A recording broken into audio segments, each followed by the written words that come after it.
Nestor, paano ito makakatulong, itong proyektong ito lalo na sa probinsya ng Bulacan? Malaking tulong ito. Ito ay nasa 3.2 billion pesos yung halaga ng nasabing proyekto na magiging malaking tulong lalo na sa mga Bulakenyo na umaasa sa supply ng tubig na gagaling sa Bulacan Bulk Water.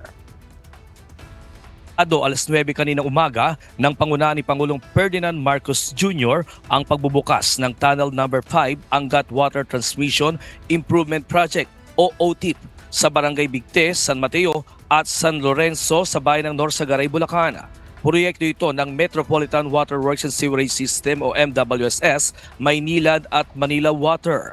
May total project cost ito na 3.252 billion pesos. Sinimulan ang konstruksyon ng proyekto noong January 21, 2022 at natapos noong September 30, 2025. Ayon kay Pangulong Ferdinand Marcos Jr., nasa 20 milyong residente mula sa Metro Manila, Bulacan, parte ng Cavite at Rizal ang inaasang makikinabang sa nasabing Angat Water Transmission Source. Right now, almost 90% of the water used by almost 20 million people in Metro Manila, in Bulacan, parts of Cavite, and Rizal pass through this system. These numbers show how important it is to keep the Angat system strong, reliable, and future-ready. And this is why the establishment of Tunnel No. 5 is not only important, it is essential. Ayon pa kay Pangulong Marcos, ngayong operational na ang Tunnel No. 5, may pagkakataon na para masaayos ang mga depekto ng Tunnel 1, 2 at 3 na nagawa pa noong taong 1939 to 1960s. Dagdag pa ni PBBM, mahalaga na maayos ang supply ng tubig na isa sa pangunahing pangangailangan ng mga Pilipino.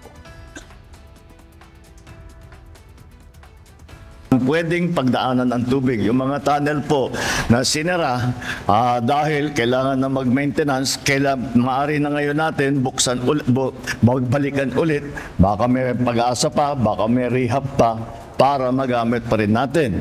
Mas magiging handa ang ating mga komunidad sa panahon ng tagtuyot. Ang Tunnel No. 5 ay malaking tulong para ma-improve ang reliability, operational flexibility at water security sa Umiray, Angat, Ipo at Lamesa Dam conveyance system. At yan muna ang ating latest live mula dito sa Norsagaray, Bulacan. Balik sa iyo. Ella? Maraming salamat, Nestor Torres.